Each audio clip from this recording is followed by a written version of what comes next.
Hello, ladies and gentlemen. Welcome to the greatest games on the Blizzard. My name is Marcus Speller. With me, of course, is Jonathan Wilson. And with us today is Laurence McKenna, creator and host of The Kickoff, the True Geordie podcast, and The Front Three. Laurence, a pleasure to have you on the pod.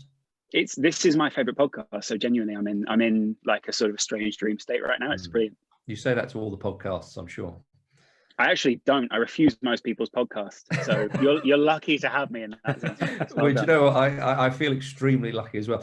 Today, we're going to go back to the 14th of April, 2016, the Europa League quarter-final second leg at Anfield that finished Liverpool 4, Borussia Dortmund 3 on the night. And of course, Liverpool progressed 5-4 on aggregate. Laurence, why have you chosen this game?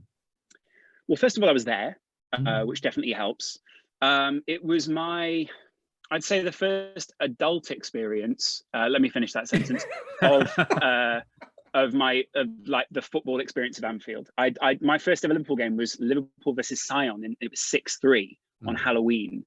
And I remember that was quite a magic night, and a lot of people were kind of, very hyped up for that game.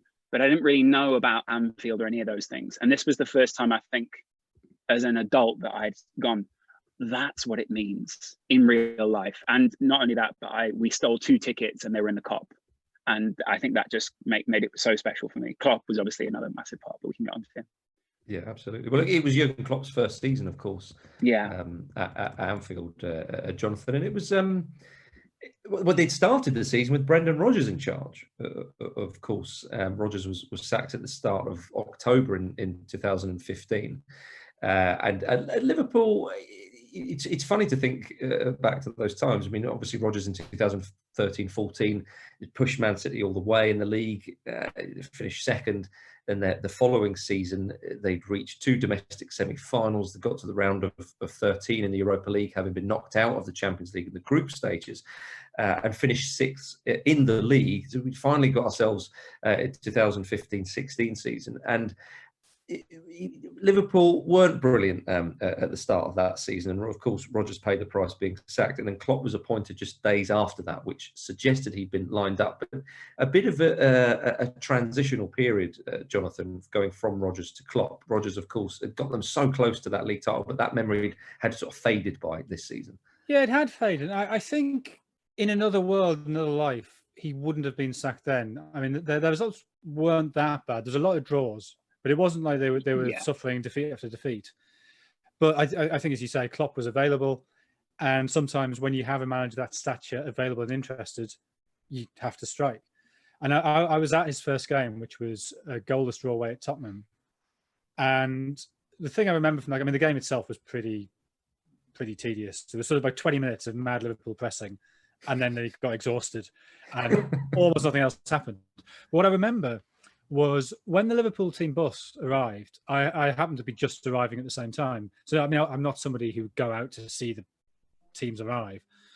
But I had to wait for, the way it was at White Hart Lane, you went down that little, I can't remember what it's called now, you go past that pub, you go down that sort of side street, and then there's a gate, and there's the car park, and then the ground.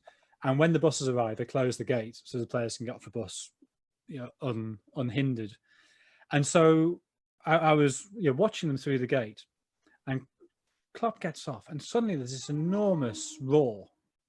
And you see all these fans sort of clinging to the fence to get a glimpse of him. And there was this sort of sense of a superstar arriving. Normally teams arrive, get off the bus, and there's some polite applause, and that's it. But this was like an absolute rock star arriving.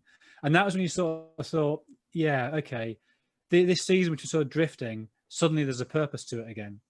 Yeah, what did you feel, Laurence, as a Liverpool fan? So obviously there were some good times under Rodgers. He made Liverpool fans believe again with that second place finish. But then, as we say, you get sacked, and then Klopp arrives. What were your thoughts around this time? I think a lot of people, similarly to what Jonathan was saying there, felt that it was the right time to strike and that the chance had been had. And I think an element of the team didn't really believe in what Rodgers was preaching anymore. And if the team didn't believe, the fans certainly didn't, I think, by that point. So the draws were kind of making Liverpool feel like the momentum had gone out of this time, if you like. And I think the idea that suddenly we became box office again because of Klopp, and that we had a manager that made us Liverpool again, felt right. And I think the last time it felt that way was the Rafa Toller that they were kind of holding through the streets, you know, when they had him in the frame, and that's the way Liverpool wanted to be. But no one ever loved Rodgers like that. And I'm not saying that in a mean way, but it instantly felt like there was a connection with Jurgen Klopp. He came from a club which, you know, sang "You'll Never Walk Alone." He had all the right rhetoric, and you know, like we know about Klopp, he's quite a performative man, but not in the sense of a Jose Mourinho. So it's a very different kind of performance with Klopp. And I think Liverpool fans bought into that performance, and we've kind of begun to perform in the same way as well. And at the same time, we knew our team. Well, actually, we didn't know our team was bad. But when I watch this back, I go, God, our team was bad. But at the time, and that's what's strange, it completely shifted what we thought a good team was, because we went from thinking, you know what, Saka and Lovren, that's a league-winning centre-back partnership, to going, you know what, I'm not sure this is a league-winning centre-back partnership. And suddenly everyone's expectations shifted in a way that I hadn't ever really witnessed before as a Liverpool fan. I'm 31 now, so you know, that's that. I think that tells you everything.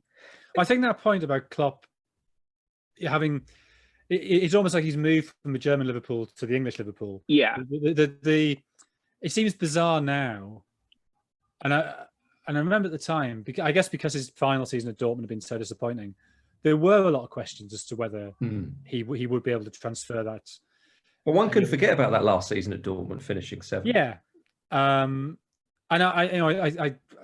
it's a totally different point, but I think there is something interesting about these high-tempo, hard-press managers that when it goes, I think it has a tendency to go really, really badly.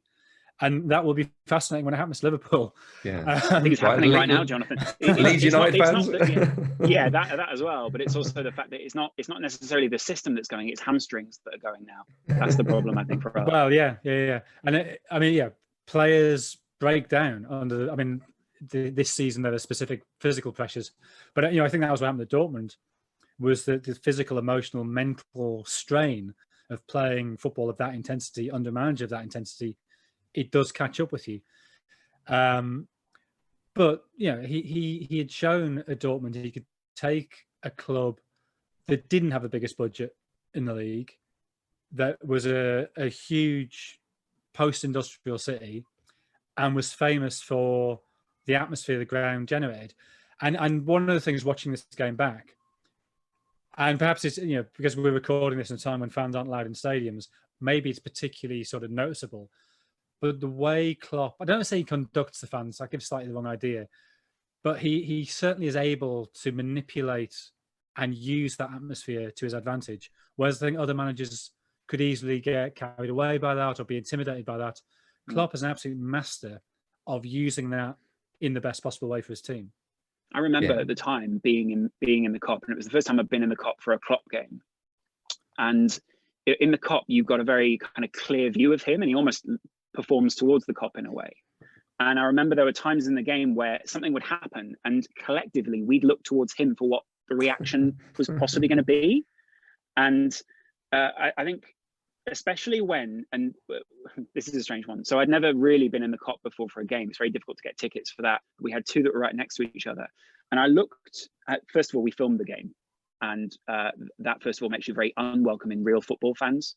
So we're documenting the game. I'm standing there with a camera trying to record, in the kind of YouTube vloggy sort of, hey guys, welcome back, kind of really annoying, inane way that I did in that time of my life.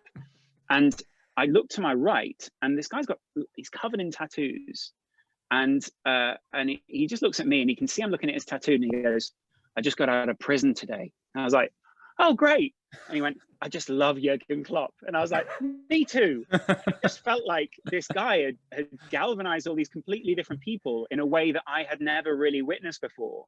And this guy who seemed hard as nails next to me was looking to Jurgen Klopp for how he should react at a football game. And that felt really weird to me, but also amazing at the same time. Yeah, I remember in December, the December after, just after a couple of months after Klopp had taken over, they drew 2-2 with West Brom at home. Yeah. Divock Origi scored the equaliser in the 6th minute of injury time. I'm pretty sure it was that game where Klopp had the players where they all held hands and they Yeah. kind of all together lift their hands up at the same time and you get the crowd to kind of cheer. And he was quite clearly trying to foster that spirit that he had at Dortmund. You know, German football fans are quite familiar with that sort of routine. Didn't quite take off that particular style of celebration here, but you could really see that Klopp was urging the Liverpool support, trying to really kind of push them. I think he did for us. Yeah, that's sorry right. to cut you off, but I think he did for us. I just think that was roundly mocked by everyone else in football because they were sort of like, why would you celebrate this? But to everyone who was kind of on this experience and had really paid attention to Klopp, like Liverpool fans were, it felt right. And I remember at the time just like thinking, yeah. And every time now someone draws 2-2 with West Brom, I will tweet that photo and say, I told you it was the right way. and I mean, what did you think of the impact that he made, Jonathan? Because the results, you know, I mean, the results weren't bad, but not long after he'd got there, Liverpool found themselves in a League Cup final against Manchester City, because they lost on penalties. I mean, did you think he had an immediate impact? Yeah. Okay. You could see it even that Tottenham game, about 20 minutes or so, where they were able to sustain the press. You were like, okay, this is a whole new level. And it did take a couple of years to get it right consistently, but you could, even though the results this season were very up and down, and even though, you know, they were a million miles from mounting any kind of challenge for the league title, the games where they got it right, you were sort of like, okay, that's what he's doing. And that's what, you know, it always slightly frustrates me when a manager gets criticised in his first 6 months, his first year on the job, and people go, oh, you've got to give him time. Well, he's also got to give you something back. Yeah. And I can understand results being inconsistent, but I want to see within that inconsistency evidence of the direction of travel. And you absolutely could this season. They couldn't do it every week. You know, to learn how to press. Learning how to press is not just a physical act; it's a mental act. You have to learn the shape. You have to learn the timing, the rhythm of when to press, and that is something that has to become automated over training session after training session after training session. And so it did take a long time, and he had to get the right players in. And you know, as Laurence says, you look at this squad, and it's pretty long way from being the squad of this season or last season or even the squad that got to the Champions League final. There's a lot of players missing. There's a lot of obvious weaknesses there. So yeah, you could see an immediate impact. And my sort of thought that season was, yeah, Liverpool within a year or two are going to be a proper side. One of the players, of course, that was not in the Liverpool squad in this season, 2015-16, was Steven Gerrard. It was Liverpool's first season without Gerrard since 97-98, which is quite massive in itself. A huge sort of gap in that squad that Gerrard left, and maybe not in terms of on the pitch as his last sort of season or two would say. But Laurence, that was a big thing, and perhaps it was something that Brendan Rodgers had done in that previous season when Gerrard had left in the summer to go to Los Angeles Galaxy. That it was a job that Klopp didn't have to do, if you see what I mean. You know, Gerrard had gone, and then when Rodgers had gone, there was a little bit more of a clean slate there, if you see what I mean. Definitely so. It felt, I think we'd felt cleansed of that experience by that point, because obviously it ended on a bit of a low note as well as Liverpool fans, and maybe for Gerrard as well. We hope we can change that one day. But it was interesting because Klopp gets a lot of credit for the signing or reshaping this squad. And actually looking back now, I think people are a lot more aware of figures like Michael Edwards within the team. Even Klopp has kind of openly admitted that he wouldn't have signed certain players that Michael Edwards had signed. But then you kind of wonder, well, what's James Milner doing in that team then? Is he the Steven Gerrard type? Or did they basically want Steven Gerrard in the form of James Milner and Emre Can, in that Emre Can was fantastic at running forward and being absolutely headless, and James Milner was everything about the leader that Liverpool needed. So there were all these kind of composite pieces that went together to make Gerrard in that midfield. And even now, looking back, you look at someone like a Roberto Firmino, or I think we had Adam Lallana on at one point that night. And all of these different factors, all those players have basically worked out, right, we have to be Steven Gerrard collectively now. And I think Klopp has really fostered that in that time, put so many leaders into the team. And you could kind of see the beginning of people wanting to be that next big figure with their face on, a massive flag in the Kop. But I think the point you make, Marcus, is absolutely right. That when you've had somebody who's been at the club that long, who's that much of a legend, there comes a time at which they have to be got rid of. And that is a very, very hard thing to do. And I think that final season, I think there's tactical issues with Gerrard that he may not necessarily have worked well with Klopp. I'm not sure Gerrard necessarily would be able to submit to the sort of the very strict disciplines Klopp demands, but maybe he would. You don't want to be pressing in your mid-30s. He did play under Rafa Benitez, so that, let's not forget if he can play under an emotionless man at one point, then But he really chafed against Rafa Benitez. Yeah. You're telling me, yeah. And in some ways, Liverpool's greatest results under Benitez came from that sort of friction between the two of them. That somehow there was a creative dynamism there that every now and again would create this beautiful flame. But I think Gerrard physically had become a problem in that final season. And you think of the game at Old Trafford when he was sent off, and that was a player trying to make a tackle he might have been able to make 2 years earlier, but whose legs weren't quick enough to allow him to make the tackle. And for anybody to have to accept that their body is failing them and they can't do what they used to be able to do is really hard. So the fact Klopp didn't have to deal with that at all, because the problem is, if you're the person who shepherds Gerrard or whichever legend happens to be out of the door, and then you have 3 or 4 bad results off the back of that, and everybody's going, well, maybe we should bring him back. Or people are going, well, it was too early. He still had another 6 months to give.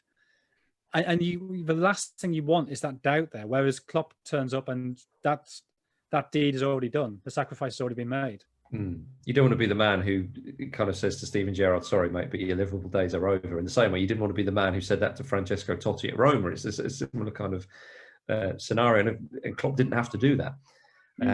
All right, gentlemen, let's have a quick break, and then we'll talk about the match itself. See you in a moment, everybody.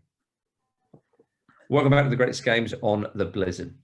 So then, Laurence, to the Europa League. Liverpool, they'd finished top of their group in a group with Sion, Rubin Kazan and Bordeaux. They'd beaten Augsburg at 1-0 on aggregate in the round of 32. And in the round of 16, and I'd forgotten this actually, it was nice to rekindle some of the memories. They'd beaten Louis van Gaal's Manchester United 3-1 on aggregate to set up a quarter-final clash with Thomas Tuchel's Borussia Dortmund. The Manchester United game, that was, they won 2-0 at Anfield.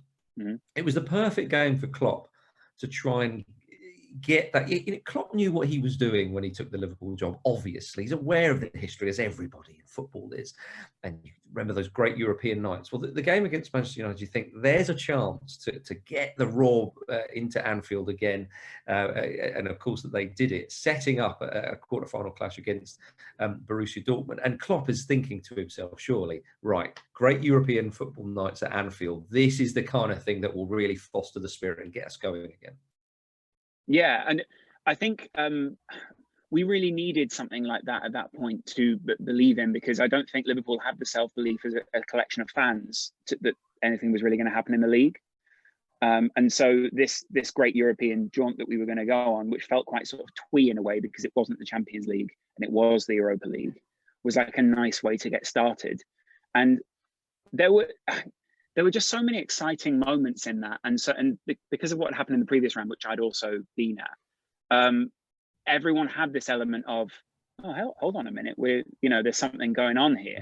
And so when we took Dortmund back to Anfield, and there was a very meaningful and emotional rendition of "You'll Never Walk Alone," I think a lot of people are kind of very much, we'd all bought in at that point. Should I put it that way? Yeah. Well, the first leg ended 1-1 in Germany, and Liverpool. We were bad. It was a bad game for us. Yeah, well, I remember that very vividly. We had low possession. Everyone was very upset about that.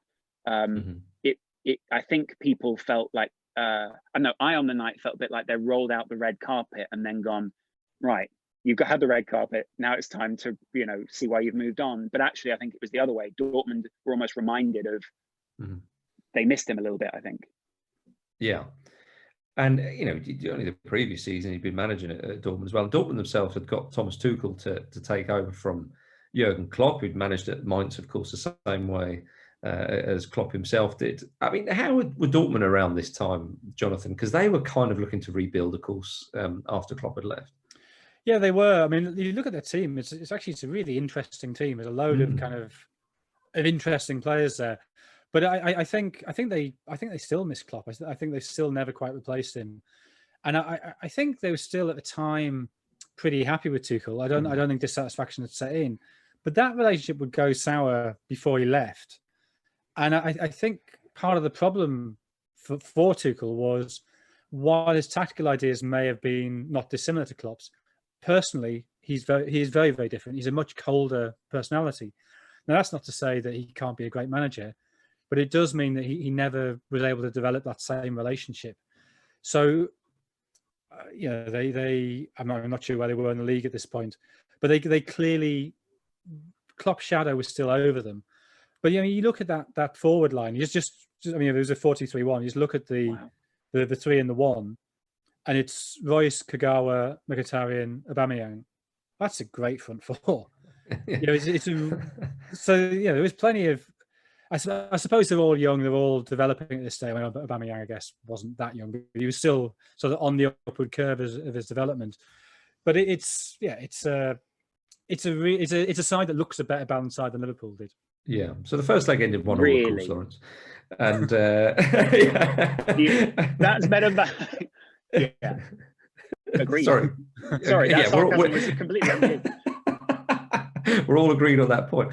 I mean, Liverpool themselves, their front four was Coutinho, Firmino, Lallana, and Origi. Funny to think of Firmino in that withdrawal role, which of course we know he can play, but having been a part of that fantastic front three that Klopp would go on to create and organise at Liverpool, it seems odd to have him off the front man.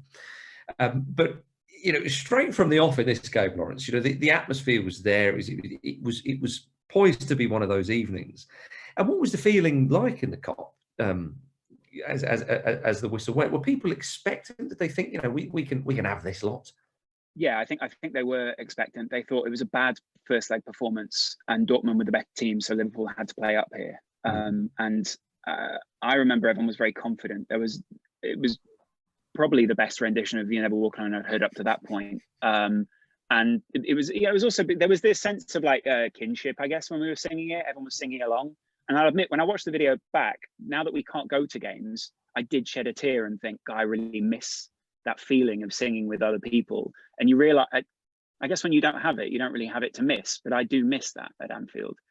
And I think a lot of people had bought into it. There were a lot of interviews with Jurgen Klopp before where he did the whole, European nights are very special. And I guess from our side as fans, we felt like we were the underdog.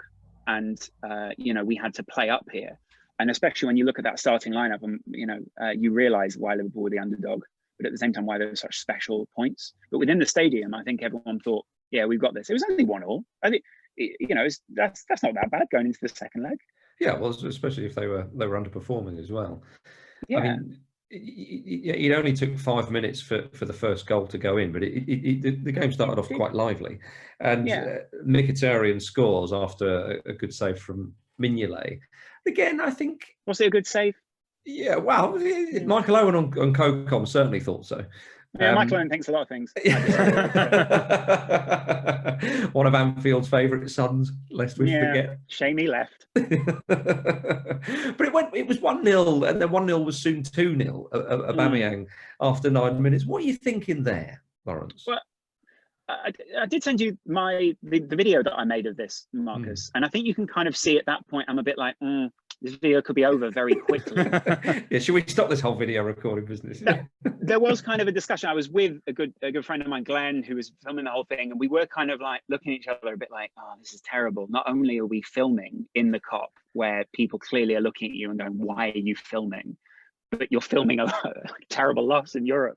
And so I had this real sinking feeling that the video wasn't going to go well. But for some strange reason, Glenn, who I was with, was very buoyant. And there were a few people around us who were like, no, this is okay. And you can hear by the end of the first half, I think, it had gone quite quiet, like Anfield can go, I think, on a European night. And people at that point tend to do the whole, it's not as special as you think it is. But the air had been taken out of Liverpool because they were 3-1 down almost at half time.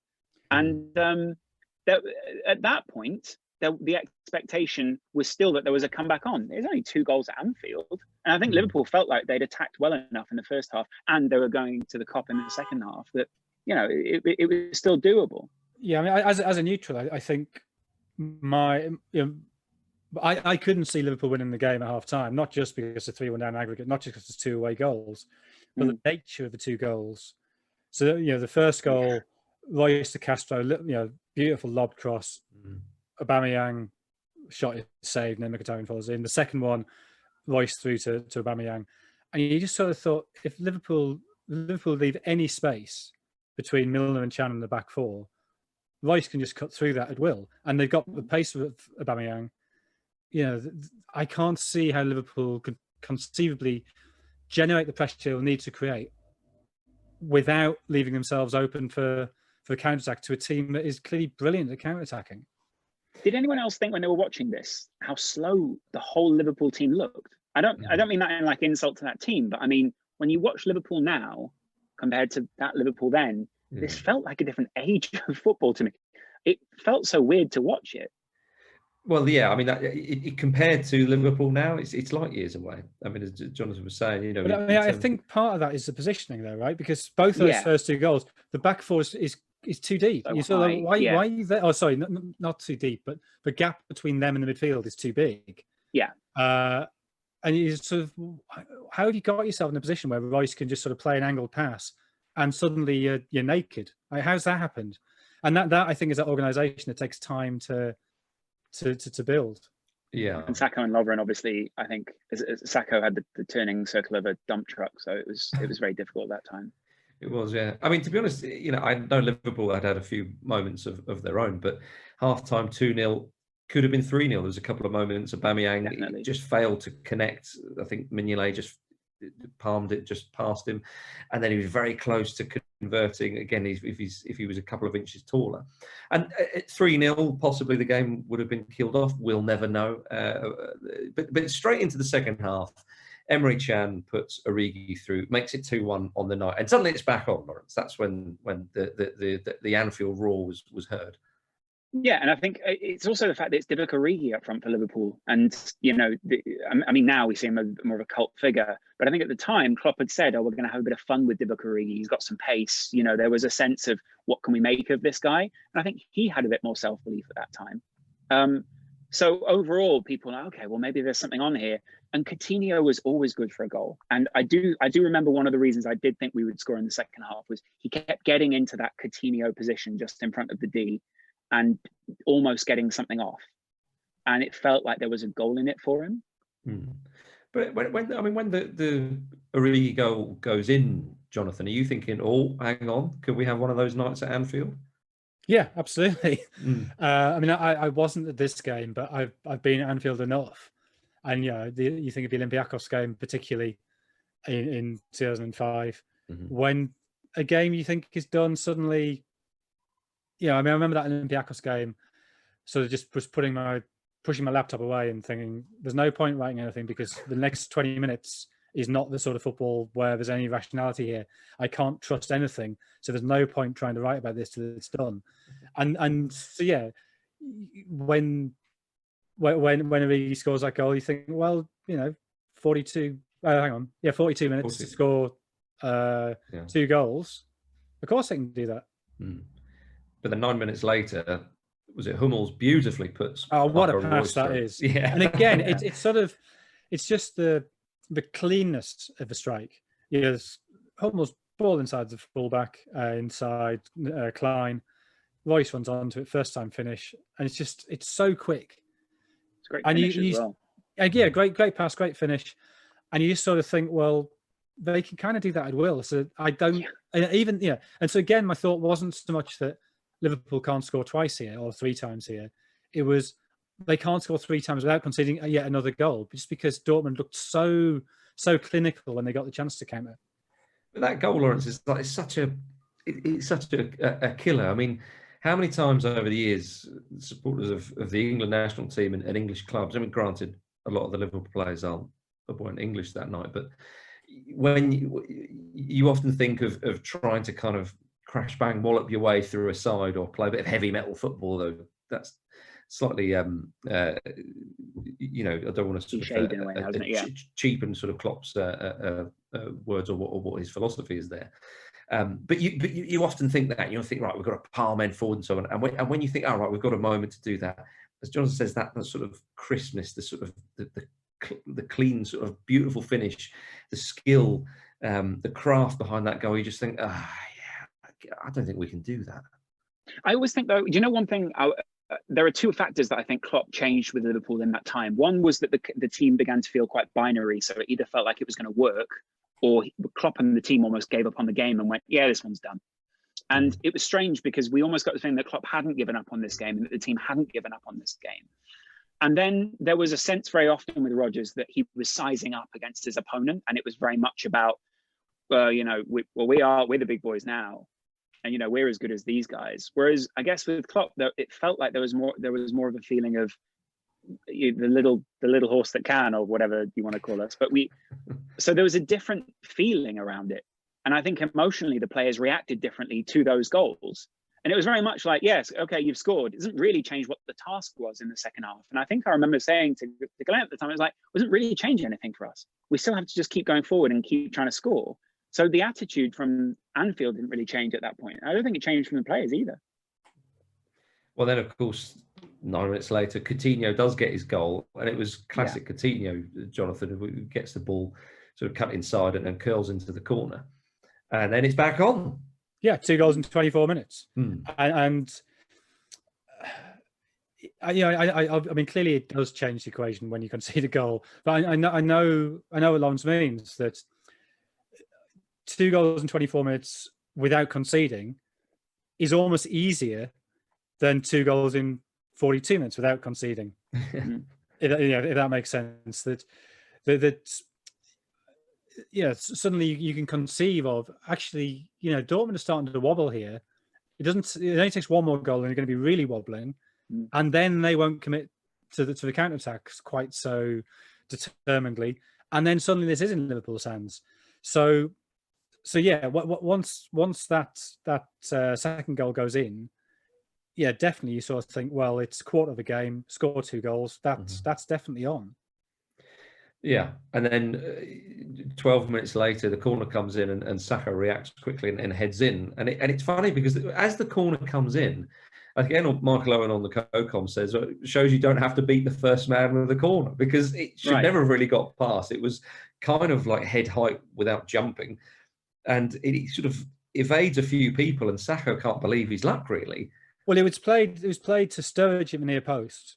I think it was played for Sturridge to volley it. Yeah. And Sturridge misses it, and it bounces up for Sacco. And of course, this is quite poignant for Sacco, that he only would ever start one more game for Liverpool, which was the derby, and he scored in that as well. But this was by far his biggest goal for Liverpool.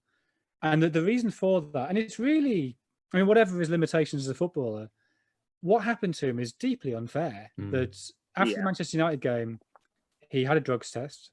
He tested positive for higenamine, which is a weight loss supplement, and that was not on the WADA banned list. But there was some kind of doubt as to whether maybe it should be. So he got a 30-day provisional ban from UEFA and never played for Liverpool again. Now, WADA twice said he tested positive for banned substance. And in November 2020, they ended up paying £13 million in damages to him for having said that, because it wasn't a banned substance. But because of that ban, his Liverpool career ends and he doesn't go to the Euros with France. And so I don't want to say his career was ended by that, because obviously he's gone on and done very well with Crystal Palace, but things might have been very, very different and very much better for him had he been allowed to keep playing for Liverpool, and had he gone to the Euros with France, and maybe France would have won the Euros, and maybe Portugal wouldn't have done. And that one sort of botched decision sort of changed quite a lot. I think it changed the emotion towards him as well at the club at the time. I think that people were quite split because it was strange. He was still doing he'd done a lot of charity work in Liverpool at that time. So there's a lot of good will towards him. There were loads of photos of him in overalls painting walls and stuff. And I don't mean that in an ironic way. I mean, he was just always seemed to be out doing charity stuff. And I don't only think it was that. I do think there was a sense something else happened with Klopp in that time, and I don't know what it was. Well, I think Klopp I think he'd been late a couple of times. I think Klopp had a sense quite disciplines he would like, but of course, a 30-day provisional drugs ban is only going to magnify whatever friction there already was. Yeah, and then in the pre-season, I think the next season he was late. There was some sort of trip away, and Klopp has a dig at him on camera. And I remember at the time thinking he was a bit out of character for Klopp. He was kind of publicly angry with someone and almost threw him under the bus a little bit. And we kind of knew at that point that he was gone. But I think Liverpool fans always hold a certain level of affection for him because, you know, he came and he said and did all the right things. And like you say, he kind of left under a cloud that wasn't really his. Yeah, a great shame for him, no doubt. Lovely guy though. Yeah, but got a crucial goal in this game. There's no two ways about that. And and when he scored, you see Klopp celebrate where he does that kind of, you know, that sort of punching celebration where he's kind of almost like sort of bends down slightly. He really kind of thumps the air. And Klopp, I think the way I interpret that, and as the game sort of pans out, is Klopp knew, he thinks, if we can win this game, this will be a real collector's item. And again, like we were saying a bit earlier, this just is such a huge step in the right direction with the kind of spirit we're trying to foster at the club. Well, don't forget as well, I think the round after this, Liverpool against Villarreal have a very similar situation where there's another great night at Anfield. So it's just like it becomes this kind of like, just go to Anfield and you'll witness something good. And I think that was slightly what was harnessed there. Was it became less about, oh, we're going to win this game or not. It became more about we're going to go and see something. It felt a bit like going to see a movie or something at that point. And, you know, it was box office, whether or not Liverpool won or lost. So Liverpool were going to be in the headlines. We were going to be, you know, visible in Europe. And I think that's partly what the Liverpool fans wanted again. They didn't want to be dismissed as, well, you're irrelevant. Klopp had made Liverpool relevant again. I think that's what felt so good about that. Yeah. And when Sacco scores, Jonathan, we're all thinking, right, well, this is just inevitable now that Dejan Lovren's going to get the winner. Well, look, if you can score a last-minute equaliser against West Brom, you can score a last-minute winner against Borussia Dortmund. Absolutely right. That's just logic. Logic, yeah. It's just maths, isn't it? Yeah. Well, Laurence, how is it then when you see Sturridge get the ball out wide, nearly loses it, gets sort of stuck between his feet, but then he managed to play a nice little pass to Milner, who flights one to the back post, and then Dejan Lovren heads in. Pandemonium by the footage of the film that you shot that evening. Pandemonium. It was more of a YouTube video because I filmed, but it was very well shot. It was. You know what? It's a strange one because Sturridge, I think, by that point had not split Liverpool fans, but there was a bit of a feeling of Steve McManaman about him. Do you know what I mean when I say that? Yes. Where there's always one too many touches, and Liverpool fans really dislike one too many touches, which feel more for your own adulation than for anyone else. So when that touch happens, I think you can actually see my reaction is a bit like, oh no, you've done that, and we're trying to. And then he recovers it and plays actually quite a nice ball off to Milner, who just floats up. I don't know, the ball looked like a floater that you play with in the park. It went so high, and it just sort of drops down onto Lovren's head. And his neck muscles just do the rest of the work, as you will have when you head the ball. And then he just sails away and sort of slides on his knees in front of the cop. And everyone, I think I was hugging the guy who just gotten out of prison. And, you know, at that point, it's just, as they say, it's just limbs everywhere, really. So it was incredible. But there was a real sense of that we had witnessed something special on that night. I remember we just walked back with the fans from Anfield to Liverpool city centre, and it was just amazing. Yeah. I think, Jonathan, when those nights happen, especially as it was against his old club as well, that whatever Liverpool did that season, of course, they would go on to lose the final quite convincingly, as it would turn out, spread that second half performance from Sevilla. Well, it's in the history books. he got them to 2 finals that season. Lost on penalties in the League Cup finals. He lost to Sevilla in the final of the Europa. Choker. Yeah, exactly. Yeah. And amazing that he was kept on. But true. With that night against Borussia Dortmund, it felt like, there's something. There's a kind of something we can hang our hats on there. There's progress. Yeah, and it obviously was a great emotional night, but I also think to me the significance was Klopp had arrived and he talked about, and of course, any Liverpool manager who's got half a brain for PR, i.e. all of the managers apart from Roy Hodgson, will talk about the Shankly and the Paisley sides and how, and Klopp was very good talking about how the football he grew up watching was Paisley Liverpool, and he talked about the physicality of those sides and the way they outlasted and overpowered opponents. And given how fit that Dortmund side were and how fit he'd left them, to then to be able to overpower them in the final 15, 20 minutes, that struck me as being hugely significant. And then they absolutely physically battered Villarreal in the semi-final.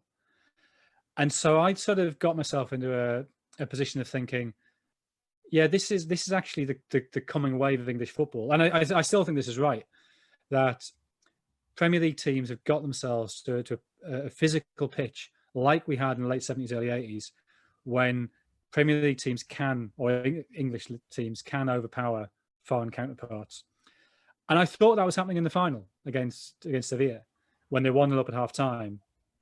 And I was sort of expecting Liverpool to go on to win that 2 or 3-0. And then Sevilla absolutely played off the park second half. And it became apparent there's still a little way to go. Little did we know Sevilla had a cheat code for the final of the Europa League. We should have known. It was the 6th time they'd done it. Yeah, exactly. But we felt like the underdogs at that point. I think Liverpool sort of thought, we'll be the guys to end it. And then we came crashing back to earth. I watched that in the Echo Arena with a load of other Liverpool fans. And I don't know, strangely, there was a sense of inevitability about it when we watched it in the final. We were like, yeah, of course we lost in the final here. Like this, it's a process. And we'd had our great nights before, but it's strange because it did, like you say, it did leave a different feeling. And I guess there was a sense of belief again that Liverpool fans could influence the outcome, or that Anfield can influence the outcome, because that was definitely the case against Villarreal and against Dortmund. Yeah. And of course, there would be no more great European nights at Anfield since then. No, it's been lovely to come on. Thanks a lot, Mark.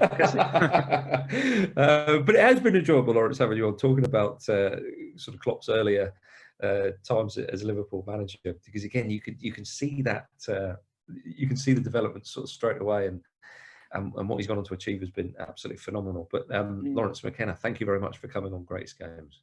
Thanks for having me. For more stories like that, do check out theblizzard.co.uk. Thank you very much, Jonathan, as always. And we will be back next week with another great game from the history of football. See you then. Excellent, thank you. Do one from the future of football. Yeah, I know. Yeah, I was going to say, I don't know what's in the history of football.